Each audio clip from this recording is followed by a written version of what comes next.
வீடியோவில் நம்ம என்ன பார்க்க போகிறோம்னா வெந்தயக்கீரையோட நன்மைகள் மற்றும் பயன்கள், அதனால் கிடைக்கும் நன்மைகளை பார்க்க போகிறோம். This video sponsor by Bymot shopping. இந்த வீடியோவில் நம்ம என்ன பார்க்க போகிறோம்னா வெந்தயக்கீரையோட பயன்கள் மற்றும் நன்மைகள் பார்க்க போகிறோம். நம்ம உணவில் அதிக அளவு வெந்தயக்கீரை எடுத்துக்கிட்டோம்னா உடலில் உள்ள கொலஸ்ட்ராலை குறைச்சி இதயத்துக்கு ஆரோக்கியத்தை அளிக்கிறது, முடி வளர்ச்சிக்கும் உதவுகிறது, உடம்பில் ஏற்பட்டுள்ள தழும்பை போக்குகிறது,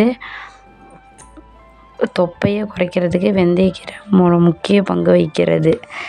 அதில் வெந்தயக்கீரையில் அதிக அளவு நார் சத்து இந்த மாதிரி நிறையா உட்பொருட்கள் இருக்கிறனால வெந்தயக்கீரை உணவில் சேர்த்துக்கிறது ரொம்ப நல்லது. மருத்துவ குணங்கள் அடங்கியிருக்கு. வெந்தயக்கீரை குளிர்ச்சி தன்மை கொண்டது. வயிற்றுப்புண்ணை ஆற்றக்கூடிய தன்மை வெந்தயக்கீரைக்கு இருக்குது.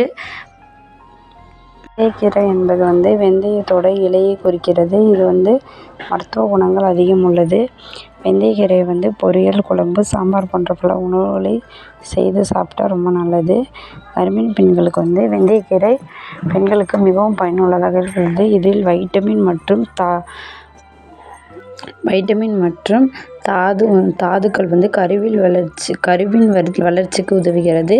சிறுநீரக கோளாறுகளுக்கு வெந்தயக்கீரை ஒரு நல்ல ஒரு உதவியாக இருக்கிறது. இரத்த சோகைக்கு வெந்தயக்கீரை இரத்த சோகையை சரி செய்கிறது. காய்ச்சலுக்கு வெந்தயக்கீரை சரியாக உதவி புரிகிறது. சர்க்கரை நோய்க்கு வெந்தயக்கீரை ரொம்ப பயனுள்ளதாக இருக்குது. சர்க்கரை நோயை கட்டுக்குள் வைக்கிறதுக்கு தன்மைக்கு வெந்தயக்கீரைக்கு உண்டு. கொலஸ்ட்ராலை குறைக்கிறது. உடலில் உள்ள கொழுப்பை குறைக்கிறது வெந்தயக்கீரை. கண் புண், தோல் புண் இந்த சம்மந்தப்பட்ட தோல் நோய்க்கு வெந்தயக்கீரை ஒரு சரியாக மருந்தாக இருக்கிறது. மூல நோயை சரி செய்கிறது. வெந்தயக்கீரை கபாலத்தில் உள்ள சூட்டை தணித்து தலை சுற்று மற்றும் கிறுகிறுப்பு போன்ற பிரச்சனைகளை குணமாக்கிறது. வெந்தயக்கீரை எப்படி சாப்பிட்றதுனா பொரியல், சாம்பார், குழம்பு, இட்லி, தோசை பல உணவுகள் செய்து சாப்பிட்லாம். வெந்தயக்கீரை வேக வைத்து எண்ணெயில் வதக்கி சாப்பிடலாம். வெந்தயக்கீரையில் சூப்பு செஞ்சு சாப்பிட்லாம்.